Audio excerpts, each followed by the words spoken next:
3 nouvelles figures vont désormais porter le message et les ambitions de Move Africa Togo. Il s'agit de l'artiste King Vincent du groupe Toufan et de l'artiste Almok. Un choix sans équivoque selon les premiers responsables de Move Africa Togo. Tout simplement parce que c'est les références.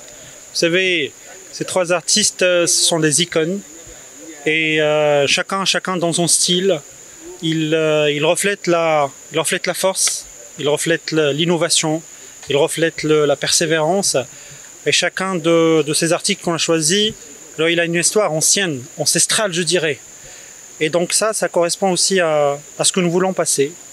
Et à travers ce partenariat que nous venons effectivement de démarrer avec eux, nous voulons passer des messages à tous les Togolais, que ce sont aussi nos valeurs, que nous savons accompagner, que nous allons accompagner, et tout ça pour le bien des Togolais et des Togo. Parmi une pléthore d'artistes incarnant les valeurs du Togo, le choix porté sur ces artistes comme ambassadeurs Move ne les a pas rendus peu fiers. Déjà, c'est la joie, une fierté, une reconnaissance surtout pour la maison Move, les employés, le DG, le personnel, en tout cas toute l'entreprise. Ambassadeur, c'est de pouvoir faire déjà grandir encore plus la marque, apporter quelque chose de nouveau en image, en idée, en personnalité et surtout en affaires. Non, mais ça représente beaucoup pour nous parce qu'on a besoin de partenaires pour accompagner notre carrière. Ce n'est pas les moindres, c'est Move Africa. Et il y a beaucoup de projets avec eux. C'est pas que la signature des artistes, comme si on a mis notre chèque dans la poche, on est parti. Non, il y a beaucoup de belles choses pour la population en fait. Donc c'est exactement pour ça qu'on a accepté être dans la famille Move. On était étonnés de savoir qu'il y avait de très bons forfaits avec Move qui étaient inconnus du grand public. Donc aujourd'hui, nous les artistes aussi, on a besoin de ces genres de réductions pour faire avancer notre musique, pour se faire écouter par le public. C'est depuis mars 2024 que Move Africa Togo a lancé une plateforme stratégique de communication avec comme exhortation l'audace de réussir et ayant pour message « Ose viser loin ». La représentante résidente du Fonds des Nations Unies pour l'enfance, UNICEF, est arrivée à la fin de sa mission au Togo. Aïssata Bassidil a pris fonction à la tête de la représentation des Fonds des Nations Unies pour l'enfance au Togo en octobre 2019. Avant son départ, elle s'est félicitée de la qualité des relations entre les deux parties, à savoir le Togo et l'UNICEF, ainsi que des efforts engagés par le pays pour améliorer la protection et la condition de l'enfance. Un nouveau cadre de coopération entre le pays et le Fonds des Nations Unies pour l'enfance a été formalisé pour la période 2024-2026. Cette nouvelle coopération aura pour but de soutenir plusieurs actions au Togo, à l'instar de la santé maternelle, la vaccination, la lutte contre les maladies et infections sexuellement transmissibles. Elle facilitera également l'accès aux infrastructures d'eau, d'hygiène, d'assainissement, d'éducation, de protection de l'enfant ou encore de formation des jeunes à l'entrepreneuriat et aux activités génératrices de revenus. Le mouvement patriotique pour la démocratie et le développement MPDD, fondé par Gabriel Messan Agboyome Kodjo, décédé récemment, traverse en ce moment une zone de turbulence. Le parti vient de suspendre les mandats donnés à ses cadres, le représentant dans les diverses organisations et associations. En effet, à travers un communiqué signé du président par intérim du parti MPDD, Jonas Komla Siliadin, toute participation du parti à tout regroupement ou coalition de partis et association dont il est membre est suspendue. Selon les membres du parti de Agboyome Kodjo, ces décisions sont prises afin d'impulser un nouveau départ au MPDD après la tenue prochaine d'un congrès ordinaire. Avant cette décision, il faut signaler qu'à peine quelques jours après les obsèques du président du parti MPDD, le bâtiment abritant les sièges du parti et de la dynamique Monseigneur Kodjo DMK s'est retrouvé au cœur d'une controverse. Le fils du défunt aurait revendiqué la propriété du bâtiment. Cette position du fils de Agboyome Kodjo met en conflit actuellement sa famille biologique et les deux entités que dirigeait son père, notamment le MPDD et la DMK. Pour l'heure, seul le prochain congrès ordinaire annoncé pourrait donner une nouvelle orientation au parti.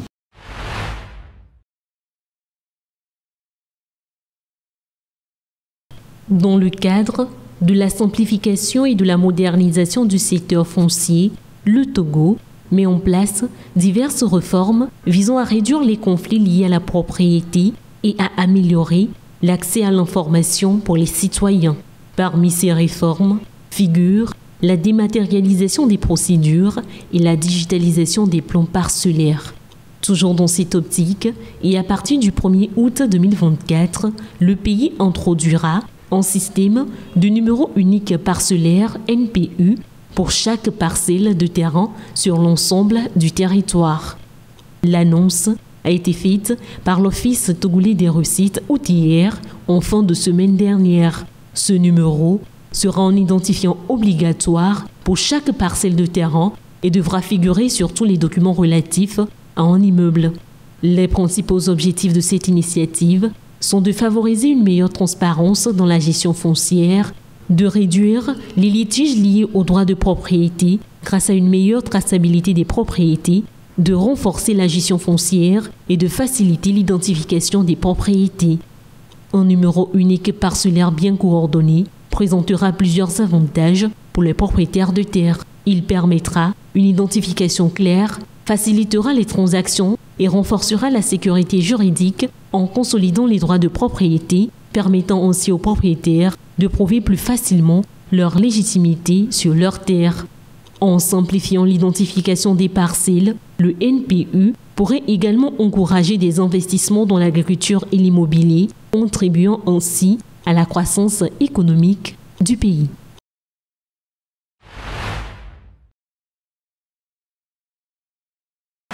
En temps normal pleine de vie, les rues d'Oicha sont ce lundi quasi désertes. Une ville morte, paralysée, pour protester contre les massacres de masse commis par les rebelles ougandais des ADF. En 10 jours, plus de 100 civils ont été tués.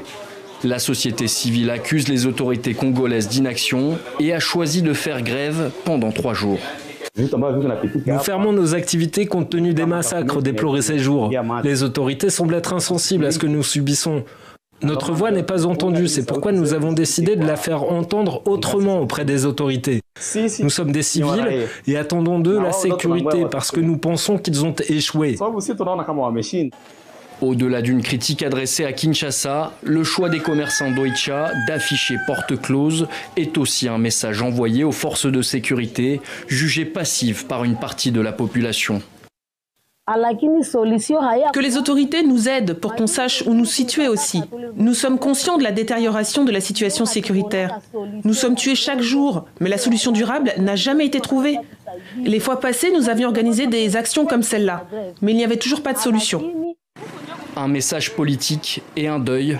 À Oicha, ce calme inhabituel aide certains habitants à panser leurs plaies et rendre hommage à leurs morts. Oicha est une façon pour nous de pleurer les nôtres, puisque nous avons été massacrés dans les périphéries de la commune d'Oicha et au moins une centaine de populations qui ont été tuées sans aucun message du gouvernement central, puisque ça n'a jamais préoccupé le gouvernement. Nous avons sollicité les autorités locales qui n'ont pas souhaité répondre. Un appel officiel à ignorer le mouvement de grève a même été diffusé à la radio, sans effet. Bien qu'interdit par les autorités locales, ce premier jour d'action ville morte a été suivi par une grande partie de la population.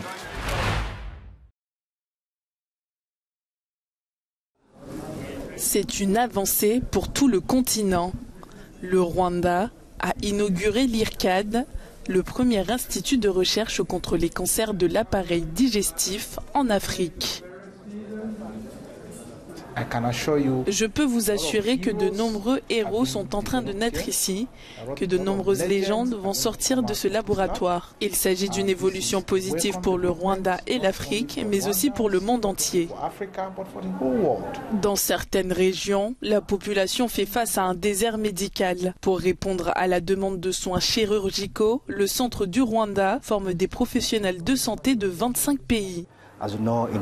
Sur le continent africain, plus de 95% de la population n'a pas accès aux procédures médicales et chirurgicales.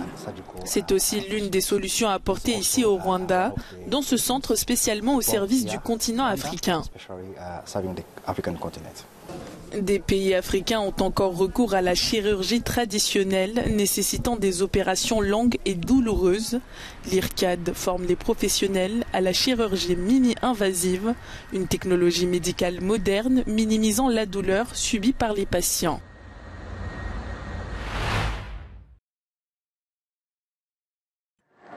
Autoriser la libre circulation de la monnaie nationale, c'est la réforme majeure de la Banque centrale éthiopienne, visant à garantir plus de 10 milliards de dollars de financement et d'allègement de la dette qu'elle négocie avec le Fonds monétaire international.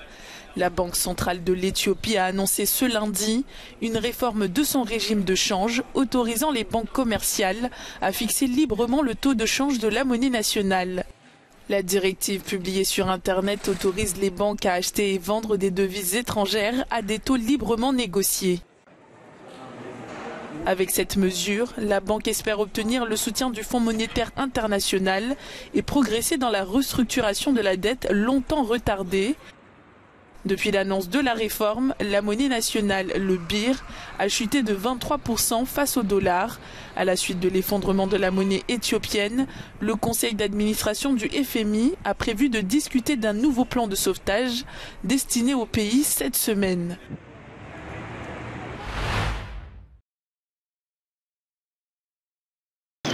Au cœur du Rif marocain, ces plants d'un vert vibrant font la fierté de leurs propriétaires. Pour la deuxième année consécutive, ces agriculteurs cultivent du cannabis légalement, après des décennies à se cacher. La situation aujourd'hui est bonne, ce qui profite aux agriculteurs et à l'économie du pays.